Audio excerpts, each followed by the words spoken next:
Okay.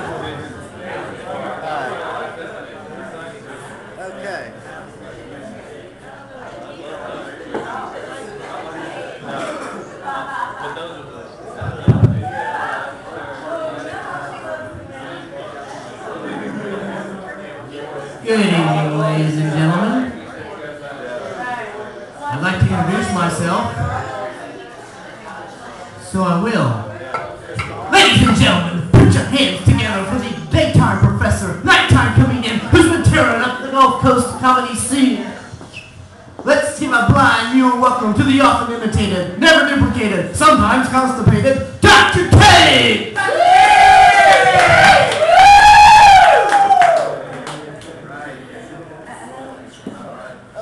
I'm on? Oh, okay. Thank you, Kelly. It's great to be back to the Blind Mule.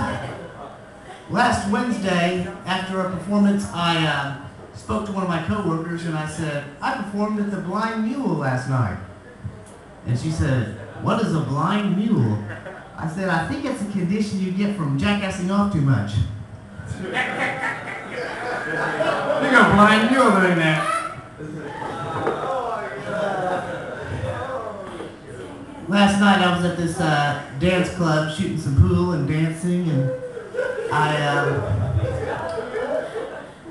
something funny about that? I'm not a bad dancer, you know, some moves.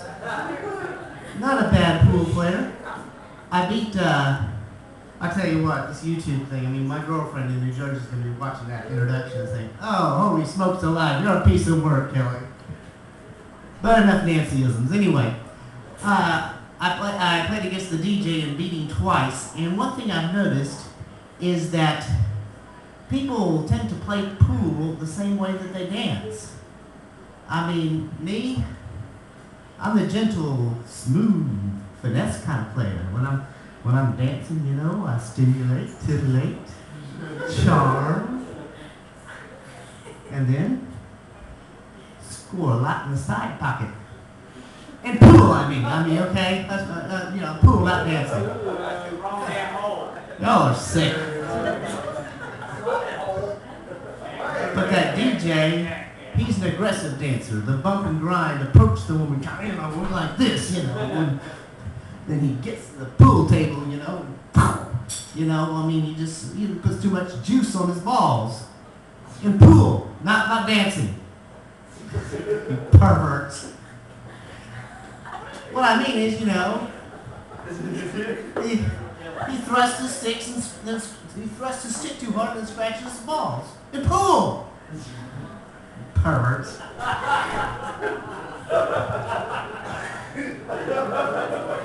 I tell you, talk about a piece of work, Nancy. Strange crowd here. No, seriously, I think if people are going to dance the same way they play pool, they need to make the dancing etiquette the same as the pool table etiquette. Instead of asking a lady to dance or cutting in, just set 4 quarters on the table and wait your turn. Cheaper than buying a drink. Don't disagree with that. There you go. But speaking of dancing, I remember about 20 years ago at the University of Oklahoma, I went to this black fraternity party, and a couple, you know, hospitable ladies, one at a time, asked me to dance, and I danced. And later, I talked to this guy, and he said, "Were you freaking them on the dance floor?" And I said, "What'd you call me?" He said, "I was talking about your dancing. You're a good dancer, man." I said, "Well, thanks, but don't call me a freak." He said, "No," I said, "Were you freaking them on the dance floor?" I said, "Oh, I thought you said, were you that freak on the dance floor?" I'm a little more hip to the terminology now.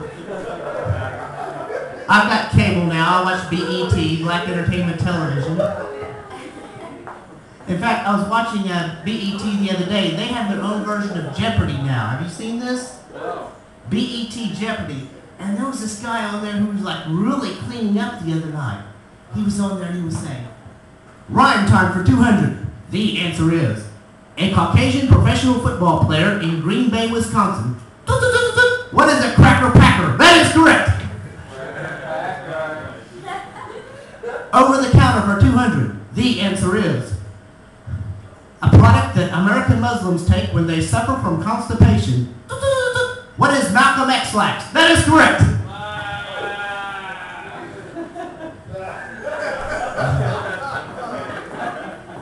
Rhyme time for 400. The answer is a condition you suffer if you are mentally challenged and working in an oil field. What is illin and drillin? That is correct. Rhyme time for 600. The answer is a seamstress who moonlights as a prostitute in Manhattan, New York. What is a Soho? That is correct.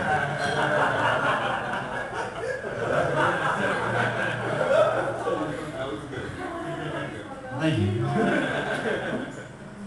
Rhyme time for 1,000. The answer is you are probably riding the back of this animal if someone tells you to move your white ass.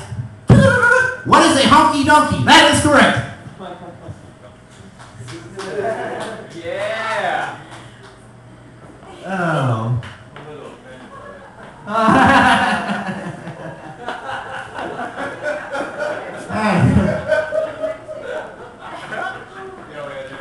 Yeah, all right, you know. If Chris Rock can get away with it on the other end, you know.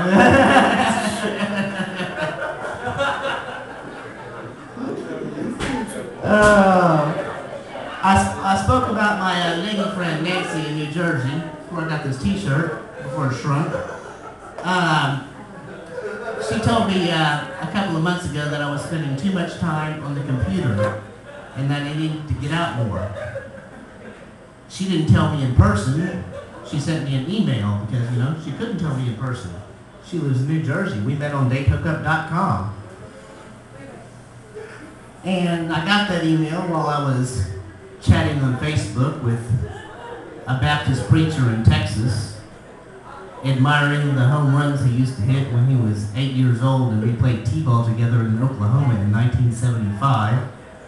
So maybe she was right. But you know, I got friends in cyberspace, and get a life when I get off of Facebook, I promise you. I'll log off soon. The high school buddies on chat keep calling, I'm the only man who's not gay or balding. Well, I got friends in cyberspace. Before I hooked it up with Nancy, datehookup.com was quite an educational experience, you know, learning all the different initials, BRB, you know, all that, IKN, WTF. Then there was this one woman on her profile said, no FWB on there. No FWB. So I sent her an email and said, what do you have against Free Will Baptists?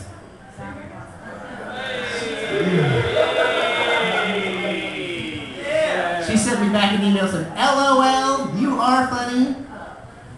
FWB stands for Friends with Benefits. So I sent her an email back. I'm friendly. My employer has a good health plan, so I guess I'm disqualified. And she sends it back, LOL, the benefits we're talking about are sex. Okay, I get it. Friends with benefits. Okay. In ebonics, that would be homosexuals. I got friends in cyberspace where the benefits don't come from Allstate, if you know what I mean. That's not my scene. Friends with benefits, I have a hunch, means let's make love and then let's do lunch. Well, I got friends in cyberspace. I got friends in cyberspace, like that African guy whose checks I can't trace. I think they're bad. I think I've been had. Those chicks from Ghana say they wanna see you, but I'm afraid they might give you gonorrhea. Well, I got friends in cyberspace. God bless you. Thank you very much.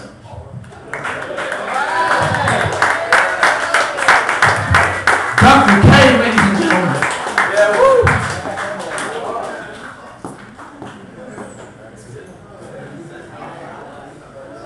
Ugh.